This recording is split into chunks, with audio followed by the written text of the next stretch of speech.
nag-almusal, nagmerienda, at ngayon naman, it's dinner time. Hello guys! For today's vid, tayo ay kakain naman ng samgyupsal, ang paborito ng mga mahihilig sa opa. Napakabilis nga talaga ng oras dahil kani-kanina lang, nag-aalmusal pa lang nun sina kuya. And then, pagka 4 p.m., nagmerienda naman. At ngayong gabi, kakain na naman ulit, na para bang unli buffet yan. Nasisira talaga yung diet ko sa tuwing may bisita ako. Kasi syempre, as may bisita, kailangan ko silang asikasuhin. At ang pinakamahalaga, kailangan nilang kumain. Ako na nakatira sa bahay, kailangan ko rin kumain. Eh di ayon, sira talaga yung diet ko. Hapon pala, mga bandang alauna, tinawagan ko na yung store ng samgyupsal. Kasi minsan, kapag gabi ka na rin ng order, nalilate ang delivery. Gawa nga sa baka naghahanapan ng mga kasabay yung mga driver. Syempre, sayang din kasi yung kikitain nila. Nire-ready na nga namin dito yung mga karne. Hinugasan ko na rin yung mga lettuce. Dahil 200 grams lang yung free lettuce galing sa store, nagpasuyo na rin ako kay ate na bumili pa ulit ng maraming lettuce. Mahirap na at baka kami ay makulangan pa. Ininit ko na rin yung cheese dahil sa ito ay malamig pa nga. Mas masarap kasing isawsaw yung mga lutong karne kapag mainit yung cheese. Hindi pa nga kami nagsisimulang kumain, pero itong isa kong aso, nagsisimula na para magpapansin. Nagpa-baby pa nga kay kuya. Pinatry ko na rin kana kuya ang aking ginawang alak.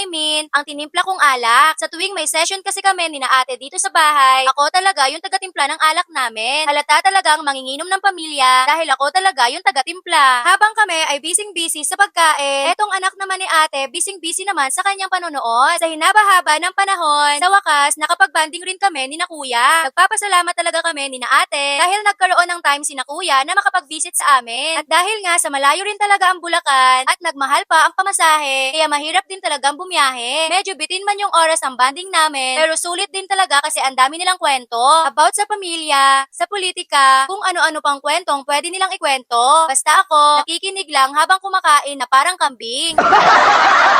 Sobrang saya ko nga pala dahil nakita ko kay kuya at sa kanyang asawa na suot-suot nila yung regalo ko sa kanila noong nakaraang Pasko. Ang sarap talaga sa pakiramdam na makikita mong ginagamit nila yung regalo mo. Ang ibig sabihin nun, napahalagahan talaga nila yung regalo na binigay ko sa kanila. Bago ko nga pala makalimutan, share ko nga pala sa inyo kung saan ko in-order itong samgyupsal. Dito nga pala ako umorder sa Samgyup Lover 99. Ito talaga yung store na binabalik-balikan ko dahil ang bilis kasi ng transaksyon. Ang bilis din mag-reply ni seller. Kaya hindi talaga ako nagsasawang balik-balikan sila. Lalo na yung kimchi nila. Parang made in Korea talaga yung lasa. Authentic na authentic. Hindi nakakasawa. May iba't ibang set sila na pwede nyong pagpilian. Etong in-order ko ay set C. 1,999 pesos. And good for 10 to 12 packs. Pero yung bala ko talaga sana ay kakain kami sa labas. Hotpot kasi sana yung gusto kong ipatry ka na kuya. Na napag-isip-isip ko na samgyupsal na lang muna sa ngayon. Kapag nakapag-visit naman sila ulit dito, sa hotpot restaurant ko naman sila dadalhin. Medyo hassle na rin kasi kung sakaling sa labas pa kami kakain. At isa pa, nakapag-order na rin ako ng samgyupsal. At tulad nga nung nasabi ko sa nauna kong vlog, maaga ngang uuwi si na kuya bukas. Kapag sa labas pa kami kakain, sayang yung oras ng biyahe papuntang restaurant. Syempre, kailangan talaga naming sulitin yung oras na magkakasama kami. Dahil pagkatapos ng banding na ito,